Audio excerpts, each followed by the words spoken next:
Ya, kita mulai ya. Assalamualaikum warahmatullahi wabarakatuh. Selamat sore Waalaikumsalam. mahasiswa sekalian. Sudah hadir 33 orang dari 70 sekian, hampir 80 mahasiswa yang terdata pada mata kuliah penelitian pendidikan vokasi. Ya, kita masuk di pertemuan ke-8 ya. Pertemuan ke-8 minggu yang lalu saya sudah memberikan tugas sebagai UTS. Kemudian kalian sebagian sudah beberapa tadi sudah saya cek di link Google Drive-nya. Ya, kita akan lanjutkan. Jadi materi setelah UTS ini kita akan fokus di artikel ilmiah. Ya, kita akan fokus di artikel ilmiah. Kita akan belajar apa itu artikel ilmiah, kemudian jenis-jenisnya apa saja, kemudian bagaimana format dan seterusnya. Ya, ini ada sedikit sedikit slide, hanya 6 slide lah. 6 slide. Mudah-mudahan sudah terlihat.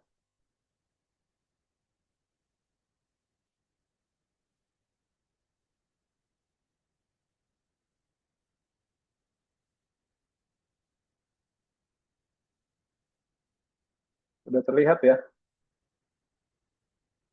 Lihat Pak. Ya, Pak. Ya. Pertemuan ke-8 ini maksudnya ya, penulisan artikel ilmiah, struktur dan konten, sebagian struktur dan konten yang akan kita bahas pada hari ini. Pertama kita akan bahas apa itu pengertian artikel ilmiah, kemudian etikanya seperti apa dalam menulis artikel ilmiah, kemudian jenis-jenis artikel ilmiah dan evaluasi diri naskah. Nah, yang perlu difahami bahwa alur perkuliahan kita dari pertemuan pertama hingga nanti pertemuan terakhir, ya, ingat kembali output yang menjadi target kita. Pertama, outputnya adalah mini proposal, walaupun angkatan 2021 saat ini posisinya sedang masuk di semester 7. Harapannya justru bukan hanya mini proposal, tapi proposal betulan, bab 1 sampai bab 3. Kemudian output yang kedua atau luaran yang menjadi target mata kuliah kita adalah artikel ilmiah. Nah, jadi dari pertemuan setelah UTS, pertemuan 8 ini, kita mulai mencicil ya, artikel ilmiah yang nanti menjadi tagihan dari salah satu tagihan dari mata kuliah ini. Ya.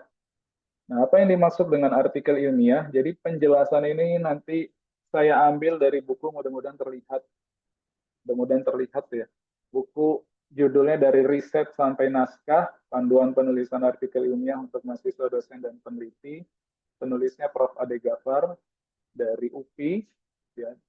Silakan nanti kalau memang mau fokus bagaimana menulis, kemudian seperti apa mencari literatur, sebenarnya dari awal hingga hari ini ya saya ambil dari beberapa referensi termasuk dari buku ini.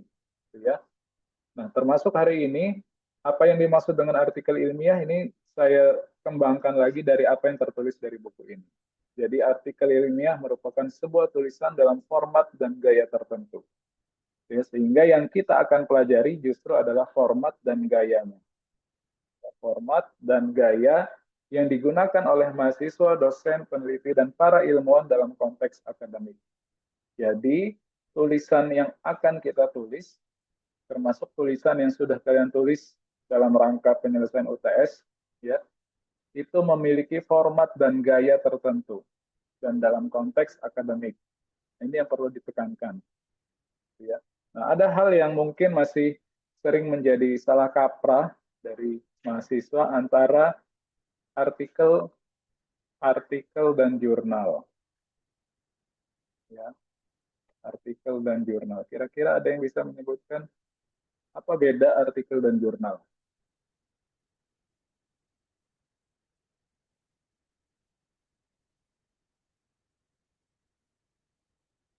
Ada?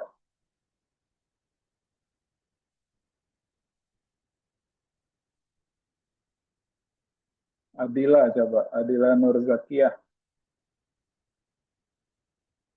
Adila Nurzakiyah, apa beda artikel dan jurnal?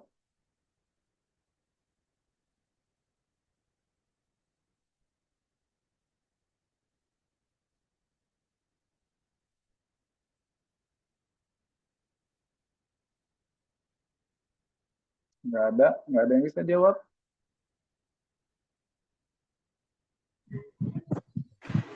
Sena, coba Izin coba Sena. jawab, Pak. Ya, silakan. Kalau misalnya artikel itu biasanya dia secara penulisan lebih singkat, terus pembahasannya itu yang berdasarkan fakta gitu yang udah ada. Tapi kalau misalnya Oke. jurnal itu dia lebih banyak komponennya. Kayak misalnya ada abstrak, pendahuluan, metode sama hasil, sama dia penelitian baru gitu Pak biasanya. Ya, terima kasih Sena. Ya, jadi kurang tepat, tapi saya hargai keberanian untuk menjawab. Jadi artikel ilmiah itu yang dimaksud Sena tadi. Terdiri dari format tertentu, mulai dari judul, penulis, ya, afiliasi, abstrak, introduction, method, result and discussion, sampai daftar referensi. Itu artikel ilmiah. Sedangkan jurnal adalah kumpulan dari artikel ilmiah.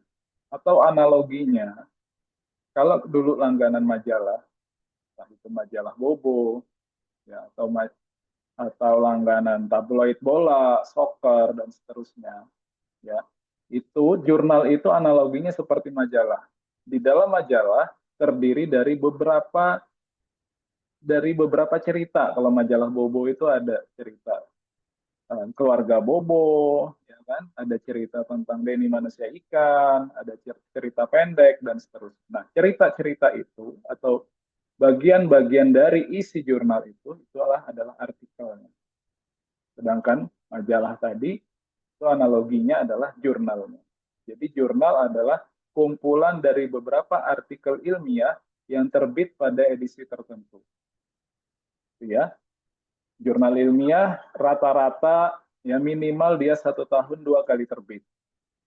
Ya, setiap kali terbit ada beberapa artikel. Minimal dia 5 artikel ilmiah, bahkan bisa lebih. Ya. Tidak kurang dari 5. Nah, itulah perbedaan artikel dan jurnal. Nah, di sini disebutkan ya bahwa apa motivasi mahasiswa, dosen, peneliti, dan para ilmuwan dalam menulis artikel ilmiah. Ya tentu kalau dalam konteks mahasiswa tujuannya atau motivasinya adalah untuk apa? Buat apa sih harus ada publikasi? Kira-kira untuk apa? Motivasi dalam menulis.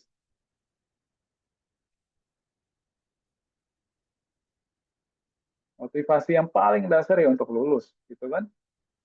Meskipun saat ini sudah tidak menjadi syarat utama lulus sarjana, harus ada publikasi bukan menjadi syarat utama. Ya. Jadi motivasinya untuk lulus. Yang kedua sebagai ya, bentuk media komunikasi. Ya ini pulpennya jadi ya, bentuk komunikasi. Komunikasi apa? Komunikasi hasil penelitiannya supaya orang lain bisa membaca. Gitu ya. Kemudian apalagi motivasi selain dua ini? Ya. Komunikasi.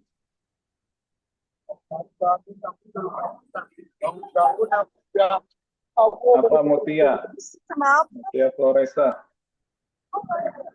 Motivasi mahasiswa, dosen, peneliti, dan para ilmuwan untuk menulis artikel ilmiah. Kira-kira untuk apa?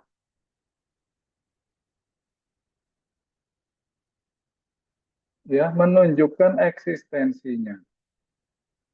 Ya enggak? Kalian tampil di sosial media, nulis status, nulis caption di IG, atau upload foto, dan seterusnya. Itu motivasinya apa sih? Motivasinya kan menunjukkan eksistensi, bahwa saat ini prestasi saya ini, pencapaian hidup saya ini, gitu kan? Gen Z kan seperti itu. Ya. Begitu juga dalam konteks akademik, mengapa mahasiswa, dosen, peneliti, dan para ilmuwan perlu menulis artikel ilmiah kemudian mempublikasikannya, yang menunjukkan bahwa bidang tersebut memang sedang digeluti oleh mahasiswa, dosen, peneliti, dan para ilmuwan. Nah, di sini disebutkan ya bahwa tertulis mahasiswa, dosen, peneliti, ilmuwan ya dalam hal ini termasuk akademisi, maka kalian disejajarkan dianggap sebagai calon peneliti atau atau calon akademisi. Maka perlu belajar untuk menulis artikel ilmiah. Ya. Oke, kemudian kita masuk, sebelum menulis sebenarnya harus paham etika penulisan artikel ilmiah. Sehingga ada beberapa praktek yang terlarang. Jika melakukan hal ini dosa besar. Ya, dosa besar dalam konteks ini ya. Oke, kita lihat pertama. Fabrikasi dan pemalsuan data. Ini tidak boleh sama sekali. Maka nilai yang sangat dijunjung tinggi oleh para ilmuwan, para akademisi, termasuk mahasiswa sebagai calon akademisi, ya, adalah nilai kejujuran. Kejujuran. Karena yang tahu data, yang tahu bahwa saya sudah ambil data dan data sudah diambil sesuai dengan kaidah-kaidah ilmiah, proses-proses yang memang sesuai dengan prosedurnya adalah diri kalian sendiri. Maka fabrikasi, contoh fabrikasi itu membuat data sendiri, mengenerate data sendiri. Contoh misalkan, ada oknum mahasiswa, penelitiannya menggunakan survei, ya, harus diisi misalkan 100 responden, sudah 1 minggu jalan ke sekolah atau ke kantor, ternyata data yang baru didapat baru 20. Minggu kedua jalan lagi hanya nambah 5, 25. Rasanya mencapai 100 responden itu sulit. Akhirnya dia buka Microsoft Excel, ya, dia buat data sendiri. Nah, ini sangat terlarang ya, memfabrikasi menghasilkan data sendiri. Tools sangat banyak, termasuk Excel, termasuk software yang lain.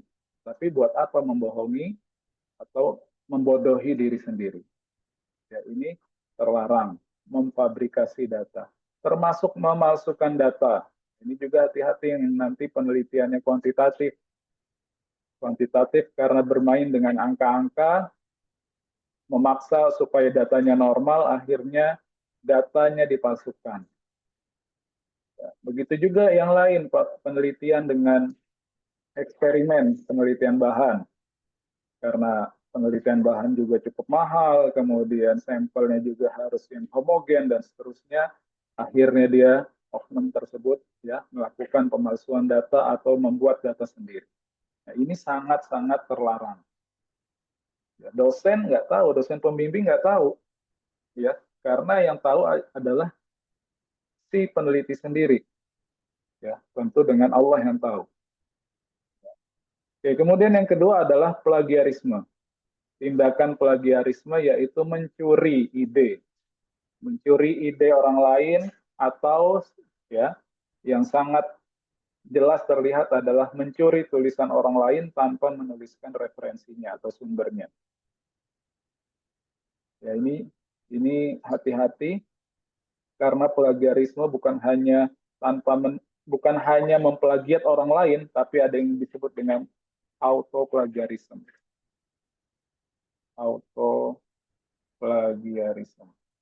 Autoplagiat. Apa itu? Ketika tulisan kita, publikasi kita memplagiat tulisan diri kita sendiri. Nah, contoh misalkan, saat ini saya sudah punya beberapa publikasi, punya beberapa artikel ilmiah. Kemudian pada waktu tertentu, misalkan di tahun 2024, saya akan mempublikasi lagi. Ada satu paragraf yang saya ambil dari artikel sebelumnya. Ya, padahal itu punya saya sendiri, padahal itu tulisan saya sendiri, tapi sudah dipublikasikan 2 tahun yang lalu. Kemudian saya lupa menuliskan referensinya, walaupun referensi yang tertulis nama saya sendiri. Itu yang disebut dengan autoplagiarisme. Ya, memplagiat isi tulisan sendiri yang sudah diterbitkan sebelumnya. Ya, jadi mencuri tulisan diri sendiri saja tidak boleh, apalagi mencuri tulisan atau ide orang lain. Kemudian yang ketiga, mengirim tulisan ke banyak terbitan atau jurnal.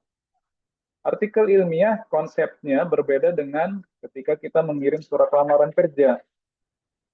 Lulus nanti mengirim surat lamaran kerja tinggal diganti, ya, body text-nya itu tinggal diganti kalau di email, atau isi suratnya itu tinggal diganti kepada yang terhormat, HRD, PT, nama PT-nya tinggal diganti. Ya. Kemudian dikirim ke banyak perusahaan. Sedangkan artikel ilmiah hanya boleh kirim satu. Kirim satu terbitan dulu atau satu jurnal dulu. Setelah ada informasi apakah artikel tersebut diterima atau ditolak, baru boleh ditindaklanjuti. Ketika dia ditolak, baru boleh dikirim ke jurnal yang lain. Ya. Sehingga satu artikel ilmiah hanya boleh dikirim ke satu jurnal. Ya. Kemudian yang keempat, publikasi yang berlebihan. Ya, maksudnya gimana? Ketika kita sudah memiliki satu artikel, kemudian kita buat artikel yang lain dengan judul yang mirip, diganti sedikit, ya datanya juga mungkin masih data yang sama, hanya diganti isi narasinya, isi introduction-nya hanya sedikit berubah, kemudian dikirim ke banyak jurnal. Ini yang juga sangat terlarang. Nah, empat hal ini adalah praktek-praktek terlarang dalam penulisan artikel ilmiah, dalam publikasi artikel ilmiah. Termasuk nanti ada beberapa hal yang lain ya. Contoh misalkan yang lain dalam hal penulisan nama. Ya, praktek terlarang yang lain adalah memasukkan nama orang lain yang tidak berkontribusi. Nah, ini juga hati-hati ya. Karena dia ingin misalkan punya publikasi, nebeng nama, ya sama seperti tugas kelompok lah sebenarnya. Sudah dibagi kelompok, tapi dia tidak berkontribusi, kemudian namanya dia tetap ingin namanya ada di nama kelompok tersebut. Nah, dalam artikel ilmiah juga sangat tidak boleh memasukkan nama orang lain yang tidak ada kontribusinya. Ya, ini juga termasuk praktek yang terlarang. Nah, inilah 4 sampai 5 hal yang nanti semakin latihan, semakin berpengalaman di bidang artikel, di bidang publikasi, nanti kalian akan lihat fenomena-fenomena yang terjadi. Kemudian jenis-jenis artikel ilmiah. Yang pertama original research. Inilah yang hampir 80% dari publikasi yang ada di dunia ini bentuknya original research. Dan inilah yang nanti oleh mahasiswa ketika sudah menyelesaikan skripsi, ya, skripsi yang puluhan lembar, ratusan lembar itu dibuat dalam format artikel ilmiah. Artikel ilmiah jenis yang original research. Ya. Nanti dibuat dalam 7 sampai 15 halaman. Kemudian jenis yang kedua adalah short report, ya, atau letters. Nah ini ketika penulis, ya, dia sedang meneliti, kemudian datanya belum selesai atau penelitiannya belum selesai. Dia baru mau melaporkan, ya, hasil temuan sementara dia, sehingga karena dia short report, bentuknya maksimal 3 halaman. Gitu ya. Kemudian yang ketiga, review artikel. Dan inilah yang akan menjadi luaran dari mata kuliah ini. Karena posisinya kan belum meneliti, belum memiliki data. Siswa belum memiliki data. Ya, karena sedang menyusun proposal, sehingga yang sangat memungkinkan adalah membuat atau menyusun review artikel. Ya, review artikel adalah kumpulan dari beberapa penelitian yang relevan, kemudian diramu, ya, menjadi satu artikel ilmiah. Maka kemarin kan ada tugas membuat matriks riset gap. Gitu ya. Mengumpulkan 20 sampai 30 artikel yang sangat relevan sesuai dengan topik yang dipilih. Nah, datanya dari mana? Datanya ya dari sini. 20 sampai 30 artikel tersebut menjadi data sekunder untuk menulis review artikel. Nah, nanti secara umum baik itu original research atau review artikel, ya formatnya kita sebut atau kita berikan singkatan menjadi IMRAD. Ada yang tahu kepanjangan IMRAD? I-nya introduction, ya, introduction, pendahuluan. M-nya method. Metode. Bisa. Gimana sekarang? IMLAT itu yang saya tahu ya Pak. introduction atau abstrak kayak gitu. Nah, terus metodenya, terus Terus hasil R dari apa? penelitian. Result, ya. D-nya itu apa ya? Ini A-nya, D-nya saya A-nya itu N. kurang tahu nih Pak Discuss. kalau D-nya. Discussion, pembahasan. Ya, secara umum ini Imrat. Meskipun ya nanti kita tambahkan lagi ya ada conclusion di sini setelah pembahasan. Ya, jadi nanti ketika menulis review artikel, baik review artikel maupun original research, ya, secara umum gaya atau formatnya terdiri dari introduction atau pendahuluan, kemudian metode, result and discussion ini jadi satu, terakhir baru conclusion. Ya. Maka kalau kita lihat satu artikel halaman pertama, misalkan ini file artikelnya, nah ini judul nih, title. Judulnya apa? Kemudian ini nama penulis, asal instansi atau afiliasinya. Kemudian ini abstrak. Di bawah abstrak ada keyword, kata kunci. Gitu kan, baru setelah keyword, introduction. Baru Imrat ini ya. Setelah keyword, introduction, method, dan seterusnya. Dan setelah conclusion apa? Referensi ya. Daftar. Referensi. Ya. Nah, kalau kita lihat, format ini sebenarnya adalah format ringkasan dari panduan yang ada di skripsi, dari format yang ada di skripsi. Introduction itu kan sebenarnya adalah latar belakang masalah. Ya, mirip latar belakang masalah pada bab 1. Metode itu adalah bab 3. Gitu kan? Result and discussion ini bab berapa? Hasil dan pembahasan bab 4. Ya, conclusion ya bab 5. Ya, sehingga kalau kita lihat nanti ketika mengubah format dari skripsi menjadi original research misalkan ya, kita lihat bab 2 hampir tidak pernah ditulis. Meskipun nanti di beberapa jurnal kita temui perlu ada bagian kajian teori. Tapi secara umum ya, hampir sebagian besar tidak perlu kajian teori. Cukup introduction langsung ke metode. Ya, nah inilah jenis-jenis artikel ilmiah. Oke, sampai sini dulu ada yang mau ditanya? Ya, kita lanjut. Ini juga sedikit ya. Nah, ini terakhir evaluasi diri naskah dan inilah yang akan menjadi tugas ya. Tugas untuk mulai dari hari ini nanti diberikan waktu 1 minggu evaluasi diri naskah. Sebenarnya kalau yang kelas offline nggak menjadi tugas, langsung dikerjakan di kelas. Cuman karena kelas ini online, saya juga tidak bisa melihat kalian secara langsung, jadi tugas saja. Ya, evaluasi diri naskah adalah proses di mana peneliti atau penulis menilai atau menakar orisinalitas dari masalah yang akan diangkat. Ya, secara umum, evaluasi diri naskah ini proses di mana ketika kita sebagai penulis atau peneliti itu secara kritis menilai kualitas, kelengkapan, dan kesesuaian naskah yang ditulis sebelum mengirimkannya untuk publikasi atau penilaian lebih lanjut. Nah, nanti ya evaluasi diri naskah ini nanti akan saya sesuaikan dengan progres terakhir yang sudah kalian buat. Karena kan dalam satu artikel ilmiah itu harusnya lengkap dari judul sampai daftar referensi. Tapi kan kalian sudah membuat judul, ya meskipun baru draft, kemudian introduction juga yang masih dalam bentuk draft, tapi kita latihan melakukan evaluasi diri naskah, ya. Setelah itu dilanjutkan dengan peer review.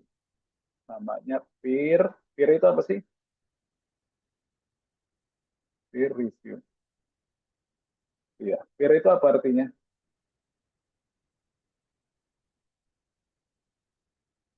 Peer teaching. Ini dicek di kamus bahasa Inggris ya. Ya intinya teman ya, sejawat. Ya. Peer review artinya mereview antar tulisan teman, tinjauan sejawat. Kita tukeran, naskahnya tukeran. Ya, kalau evaluasi diri naskah, kita sendiri yang menilai tulisan kita, kemudian nanti dilanjutkan dengan tukeran. Naskah nanti diperiksa Rizky, atau sebaliknya punya tulisan Rizky diperiksa Sekar, atau silakan nanti kalian atur. Ya. Tujuannya apa? Memastikan bahwa naskah sudah memenuhi standar yang diharapkan, baik dari segi isi, metode, analisis, maupun penyajiannya. Nah, tentu karena posisinya saat ini masih introduction, maka nanti saya kirimkan checklist evaluasi diri naskah, termasuk panduan ya ketika memeriksa tulisan orang lain. Mudah-mudahan terlihat lah saya. Ya, nanti secara umum ya saya berikan highlight inilah komponen atau bagian-bagian yang dinilai mulai dari struktur dan komponennya, kemudian penggunaan referensi dan kejelasan dan koherensi. Waktu penjelasan UTS kemarin kan saya sudah jelaskan paragraf 1 isinya apa, paragraf 2 isinya apa gitu ya, sampai paragraf 7. Nah, nanti jawabannya hanya 2, sudah atau belum. Ya, misal ketika nanti kalian memeriksa evaluasi diri, ya langsung dijawab di file Word ini ya. Paragraf 1, apakah topik penelitian secara umum sudah dijelaskan dengan jelas atau sudah dituliskan dengan jelas? Kalian jawab sudah. Ya. Apakah paragraf 2, apakah topik penelitian secara khusus sudah dijelaskan dengan baik dan spesifik? Ya, kalau menurut kalian sudah, tulis sudah. Paragraf 3 masuk ke masalah penelitian. Apakah masalah satu yang diambil dari fenomena disampaikan dengan jelas? Ya, kalau kalian yakin, tulis sudah. Jelas atau jelas, jawab aja ya. Paragraf 4, apakah masalah 2 yang diambil dari fenomena dikemukakan dengan baik? Sudah. Kalau menurut kalian sudah ditulis atau dikemukakan dengan baik. Nanti dijawab sampai pertanyaan di bagian koherensi antar kalimat dan paragraf. Ya. Nanti jika sudah, tukeran, ya, tukeran artikelnya, berikan artikel ini ke teman, dan kalian yang akan menilai tulisan teman kalian, jawab juga plus, dan kalian berhak coret-coret tulisan temanmu.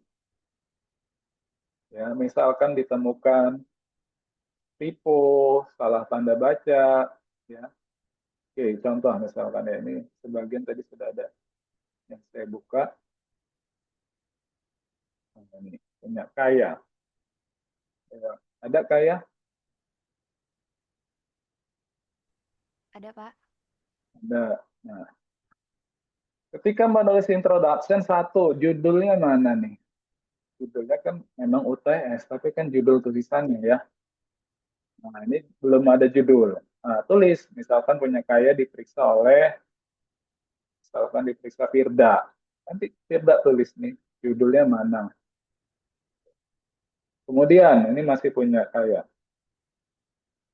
Paragraf 1, tadi kan paragraf 1, apakah topik secara umum sudah ditulis dengan jelas? Oke. Kalimat pertamanya evaluasi pembelajaran. Oh, berarti ini tentang evaluasi nih. Ya. Kemudian kita juga perlu cek penggunaan tanda baca, khususnya titik koma. Ini sebagai tips ya. Tidak ada lagi. Materinya sudah selesai. Kemarin ini saya jelaskan langkah kerja untuk melakukan evaluasi diri dan peer review, menilai tulisan teman. Ketika kita mau cek apakah titik komanya sudah benar, maka tipsnya adalah baca dengan suara keras. Kalimat per kalimat. Jika kita kehabisan nafas, ya, maka disitulah posisi titik atau komanya berada. Ya, bahkan kalimat pertama ini, ya, karena di sini sudah ada titik. Evaluasi pembelajaran merupakan salah satu aspek penting dalam dunia pendidikan. Titik. Nafas saya ketika membaca kalimat ini masih cukup, sehingga aman, titiknya sudah benar. Kemudian ada kalimat berikutnya. Evaluasi pembelajaran berperan untuk mengukur seberapa jauh para peserta didik memahami materi yang telah diajarkan. Ya, titik. Nanti ketika memeriksa tulisan teman, mungkin akan ketemu ya rentetan kalimat ketika kalian baca, nafas kalian habis. Dan di situ belum ada titik. Itulah ya ketika penggunaan tanda titik komanya ya, keliru ya. Oke, kebetulan ini Penyakai sudah secara screening ini tidak ada masalah dengan penggunaan tanda titik koma. Karena padat, ringkas ya, jelas kalimatnya ya. Karena pernah saya temui satu paragraf titiknya di akhir.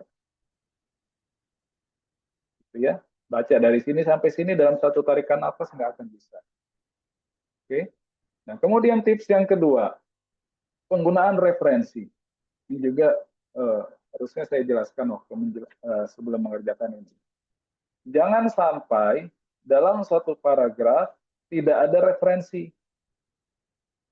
Penyakaian nih. Paragraf pertama sama sekali tidak ada. Oh, ada di sini ya. Cuman harusnya ada citasi di sini. Ya.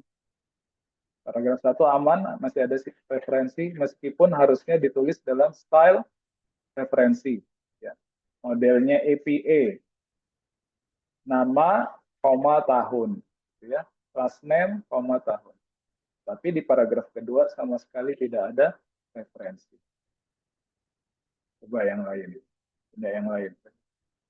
Nah, Sekar nih ya. Sekar judulnya, oke, sudah ada judul, pengaruh model pembelajaran kooperatif tipe PGT terhadap hasil belajar siswa. Oke. Paragraf 1, topiknya. Topiknya adalah model pembelajaran TGT. Harusnya di paragraf 1 langsung ditulis model pembelajaran TGT. Nah, ini sebagai masukan. Kemudian, tips yang ketiga, ketika sudah memberikan referensi di setiap paragraf, ya, jangan letakkan referensi itu di akhir kalimat, di akhir paragraf maksud saya. Contoh ini, Kamarudin. Ya, model ini ya di sini tertulis di akhir kalimatnya. Model ini tidak hanya melibatkan kerjasama dalam tim, tetapi juga menggabungkan elemen kompetitif yang memotivasi siswa untuk berkontribusi secara aktif dalam kelompok mereka. Ini hampir habis nih nafas saya nih baca ini, ya, tapi masih cukup. Nah, akan lebih baik kalau dibuat simpulan. Jadi posisi referensi ini jangan di akhir paragraf, gitu ya. Boleh ditambahkan. Dengan demikian, oleh karena itu, ya, oke. Ini juga termasuk harus dilanjutkan. Dan ini harusnya titiknya setelah referensi. Ya, setelah referensi baru titik. Udah berapa tuh tipsnya tuh? Udah 3 ya, penulisan referensi. Termasuk ya hal-hal teknis lain. Ya contoh ini juga sering kadang-kadang dosen itu habis waktunya untuk menandai ini kan istilah asing. Istilah asing dibuat cetak miring, italic ya, italic. Kemudian ini kan ada singkatan, ya, singkatan ini bukan jurusan ya sekarang, itu kompetensi keahlian atau program keahlian. Ya anggaplah inilah konstruksi gedung dan sanitasi KGS. Singkatan cukup pertama kali ketika dia muncul tuliskan kepanjangannya apa. Nanti di paragraf berikutnya ketika ada kalian ingin menjelaskan kembali konstruksi gedung dan sanitasi cukup tuliskan KGS. Nah, ini sudah benar nih ya. Karena sudah benar karena di awal dia TGT tinggal dibuat cetak miring saja. Terus seterusnya gunakan akronimnya saja, singkatannya saja TGT. Oke. Namun penggunaan referensinya ya ada beberapa paragraf yang tidak ada referensinya. Nah, itu beberapa tips yang bisa kalian gunakan. Nanti silahkan evaluasi diri naskahnya masing-masing. Kemudian setelah selesai, ya baru lakukan pemeriksaan atau peer review. Jadi nanti langkah kerjanya, ini saya berikan file dalam bentuk Word. Ya, di sini tulis nama kalian, kemudian ya biasa ya, name, terus tulisan yang diperiksa. Tulisan yang diperiksa punya siapa? Namanya siapa, name-nya siapa. Jadi nanti ada dua. Kalau ini punya Sekar, ya. Sekar memeriksa tulisan sendiri. Ya, file pertama. Nanti di file berikutnya, jadi ada dua file ya. Ada dua file. Tinggal di copy.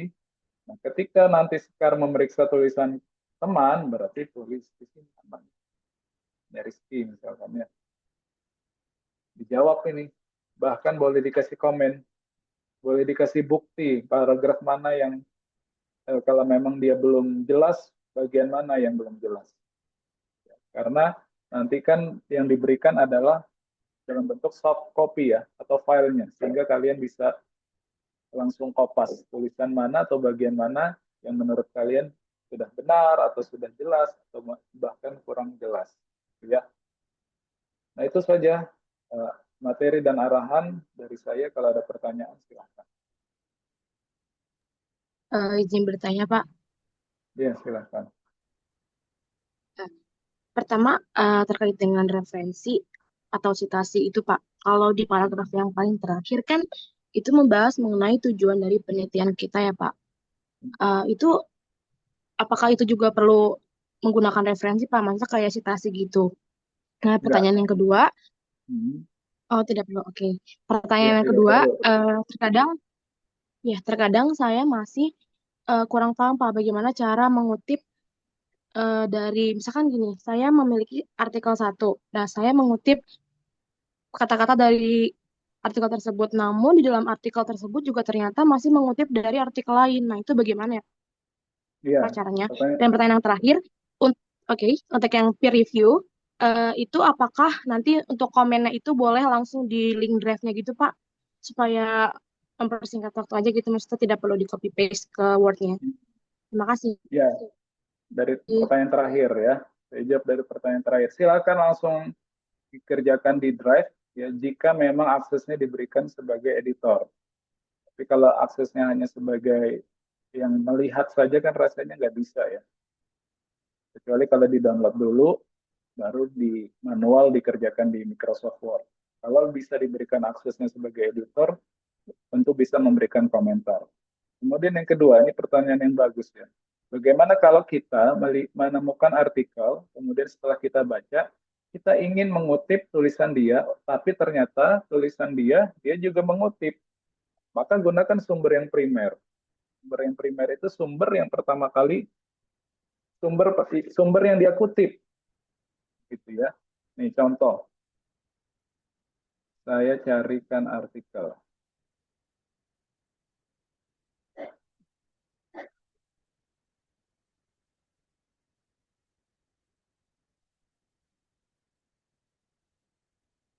Jadi gunakan sumber primer. Gitu ya.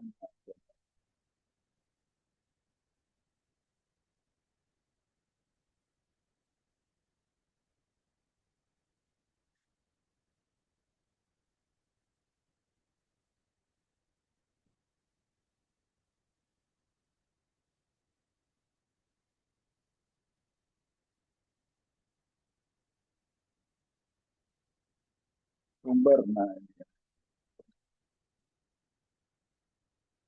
ini misalkan satu artikel ya, setelah dibaca, oh saya mau mengutip yang ini nih. Nah, kalimat ini.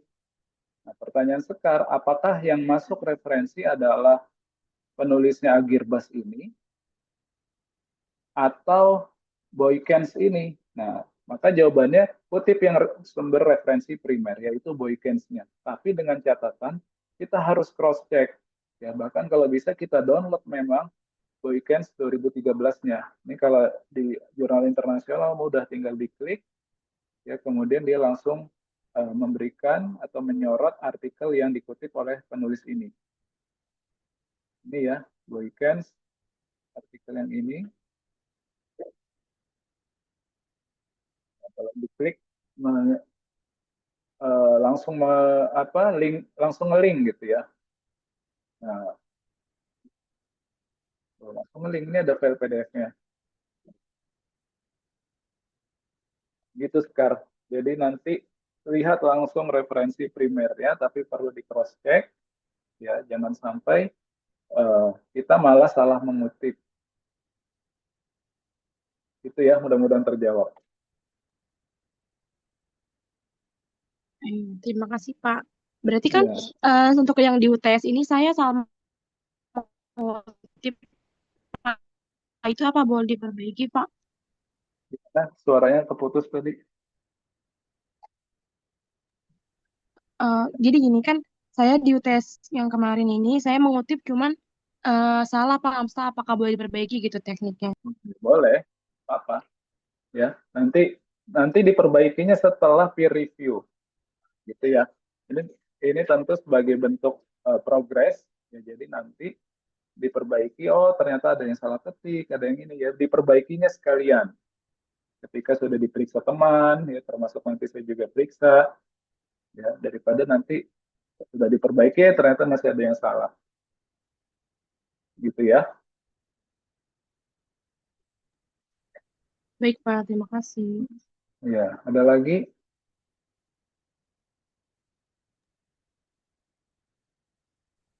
Pak izin bertanya Pak. Ya,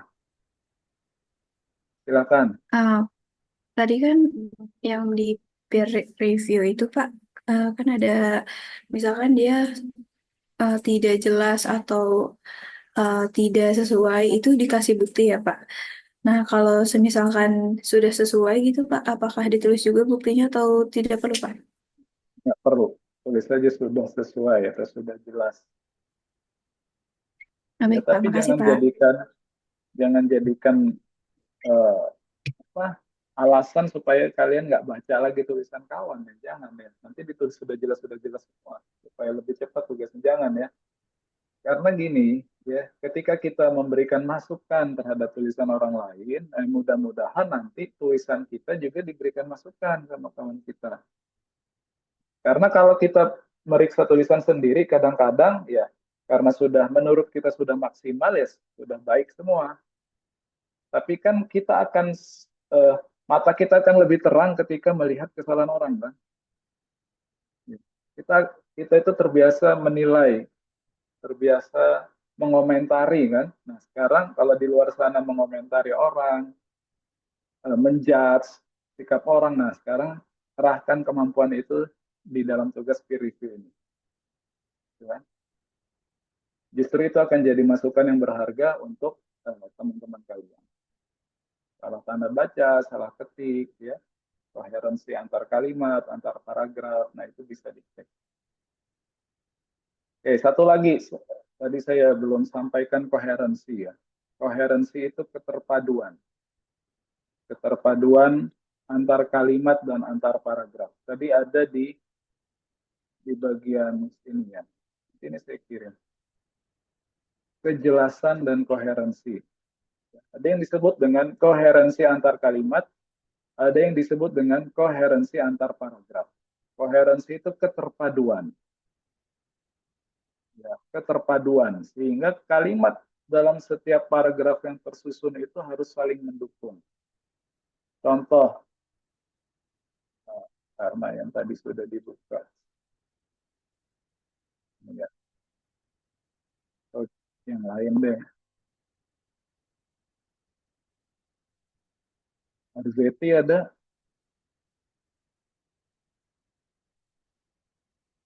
Nah, cara memeriksa koherensi antar paragraf adalah kita baca kalimat akhir di paragraf pertama dan kalimat awal di paragraf kedua. Nih, kita baca. Dalam konteks yang lebih besar, manajemen waktu konstruksi memegang peranan penting terutama pada proyek-proyek besar seperti proyek infrastruktur kesehatan. Ya, tentu dalam kalimat ini kan ada kata kunci. Kita boleh jadikan kata manajemen waktu, boleh jadikan proyek-proyek besar, boleh jadikan proyek infrastruktur kesehatan sebagai kata kuncinya. Kata kunci itu kata yang menurut kalian penting, ya, yang sedang dibahas. Nah, kata-kata kunci, salah satu kata kunci pada kalimat akhir ini, di paragraf 1 ini, harusnya muncul kembali di kalimat berikut, kalimat awal pada paragraf kedua. Supaya apa? Supaya ada koherensi. Coba kita baca ya dari sini sampai sini ya. Dari kalimat akhir paragraf pertama sampai kalimat awal paragraf kedua. Paragraf kalimat awal paragraf keduanya nih hati-hati di titiknya baru sampai di sini nih. Dalam konteks yang lebih besar, manajemen waktu konstruksi memegang peranan penting, terutama pada proyek-proyek besar seperti proyek infrastruktur kesehatan. Pada proyek pembangunan Rumah Sakit Otak Nasional, Prof. Dr. Mahar Marjono yang bertujuan menjadi Institut Neuroscience Nasional, terdapat tuntutan yang tinggi terhadap pengendalian waktu karena proyek ini tidak hanya akan melayani kebutuhan kesehatan masyarakat, tetapi juga sebagai pusat penelitian kesehatan otak di tingkat nasional. Oke, hati-hati ya, mau habis napasnya di sini nih ya. Harusnya nanti titiknya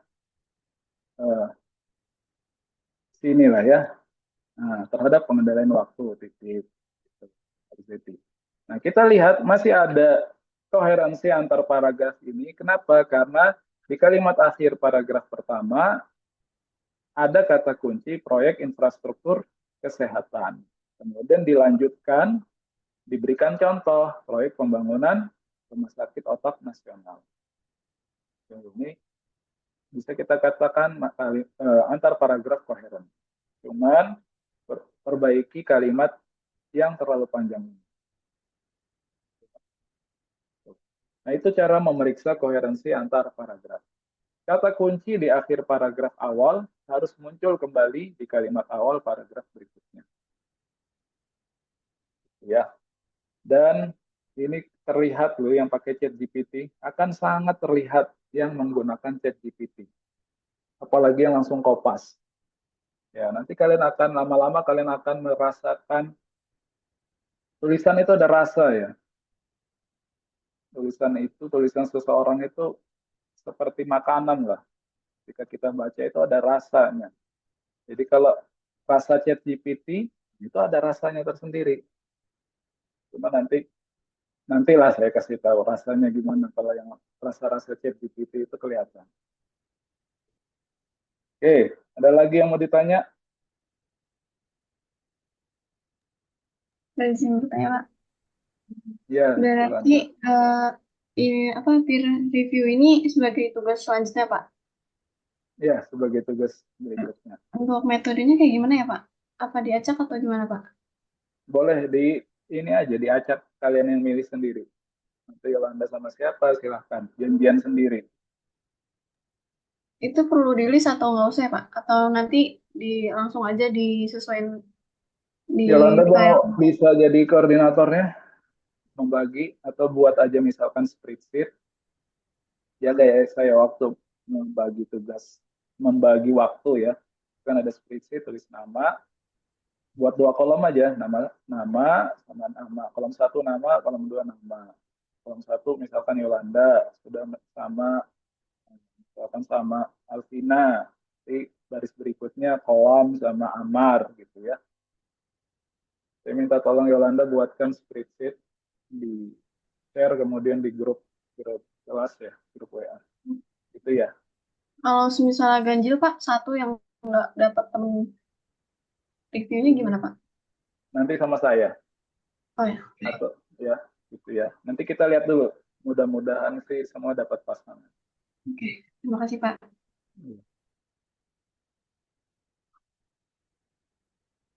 Oke. Ada lagi? Pak izin bertanya, Pak. Ya. Kalau dalam satu paragraf itu ada maksimal berapa kalimat nggak, Pak? Dalam Ya. penulisan Dalam skripsi penulisan artikel ini. Ya, dalam satu paragraf ya sebenarnya tidak ada maksimal berapa satu paragraf sebenarnya tidak ada maksimal berapa kalimat gitu kan. Cuman umumnya ya dan idealnya satu paragraf itu kan terdiri dari satu gagasan pokok. Ada gagasan pokok waktu belajar bahasa Indonesia itu terdiri dari satu gagasan pokok yang didukung oleh beberapa statement atau pernyataan dan ditutup dengan simpulan. Berarti kan kalau gagasan pokoknya satu kalimat, statement atau pernyataan, misalkan ada 2 statement, tiga kalimat, ditutup dengan simpulan. Tutup dengan simpulan berarti 1. Berarti kan ada 4 tuh. Nah, gitu ya. Ada 4 kalimat. Ya, begitu Firda. Terima kasih, Pak. Ya.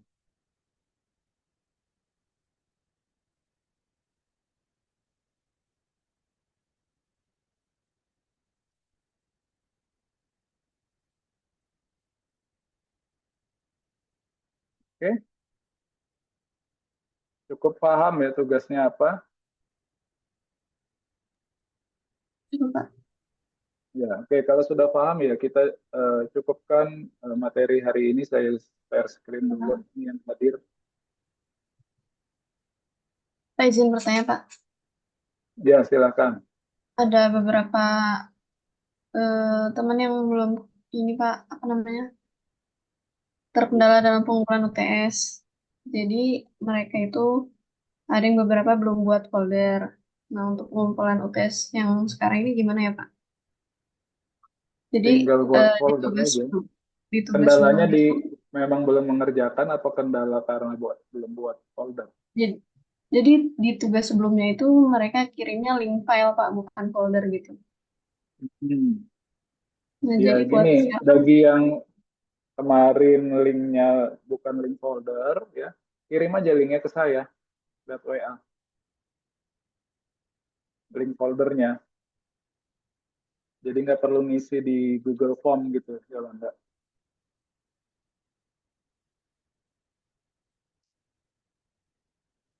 Gimana?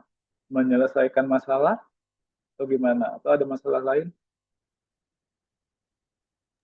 mana buat teman-teman. Kecuali kendalanya belum ngerjain. Nah kalau belum ngerjain, ya nggak apa-apa juga. Pak, saya belum ngerti.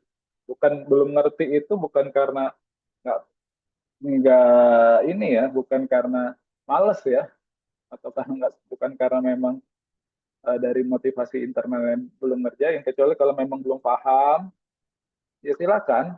Ini kan terbuka, jadi ada asistensi juga kan kemarin, dan asistensi itu kan nggak terbatas pada yang kemarin. RMC juga kan dia ada yang beberapa mahasiswa yang saya minta diperbaiki RMC, dan itu bisa asistensi lagi.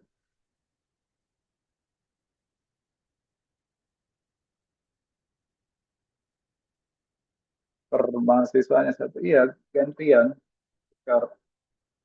Jangan, emang mau meriksa 5 tulisan, Kar. Ya, jadi satu mahasiswa satu pasangan, Ya kalau pasangan tuh tahu kan ya, berpasangan, berpasangan intinya gitu.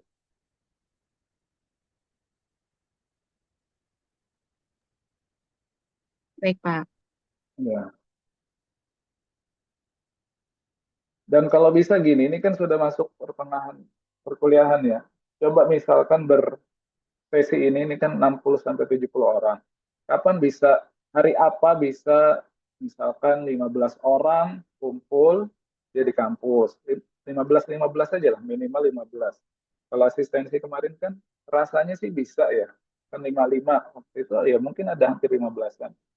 Supaya apa? Supaya kita maksimal, maksimal maksudnya saya bisa lihat tulisan kalian secara langsung, kemudian berikan masukan gitu ya. Jadi kalau bisa ada kelas offline lah dalam 1 semester ini. Sebelum UAS. Sebelum UAS. Kalaupun Sabtu Minggu, Sabtu lah, kalaupun Sabtu, terpaksa Sabtu, nggak apa-apa, nanti dicari tanggal yang pas, yang penting sebelum UAS, ya hari Sabtu terpaksa. Cuman kalau misalkan bisa Senin sampai Jumat, misalkan bisanya sore, jam 4, ya nggak apa-apa. Jadi kita request Prodi buka kelas nanti sampai menjelang maghrib, ya, yang penting ada kelas offline-nya, walaupun satu kali lah, udah paling minimal. Itu ya. Ya. Nanti tolong Rizky sama Yolanda lah didiskusikan kira-kira eh, kapan waktu yang bisa kalian kumpul, walaupun nggak semua. Kalau bisa semua lebih bagus. Berarti maksimal 15 orang ya Pak, kalau memang nggak bisa semua.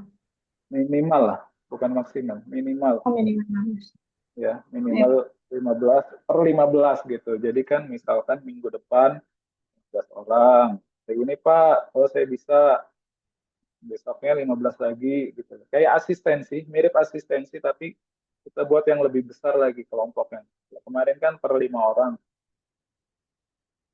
gitu ya. Ya anggaplah asistensi lagi sesi kedua tapi dibuat kelompok yang lebih besar. Baik, Pak. Oke. Oke, saya rasa cukup untuk sore hari ini. Nanti kita bisa lanjutkan di kelas. Kalau ada yang mau ditanyakan silahkan. Terus saya akhiri. Assalamualaikum warahmatullahi wabarakatuh. Waalaikumsalam. Waalaikumsalam warahmatullahi wabarakatuh. Terima kasih Pak. Iya, sama-sama. Waalaikumsalam. Terima kasih Pak.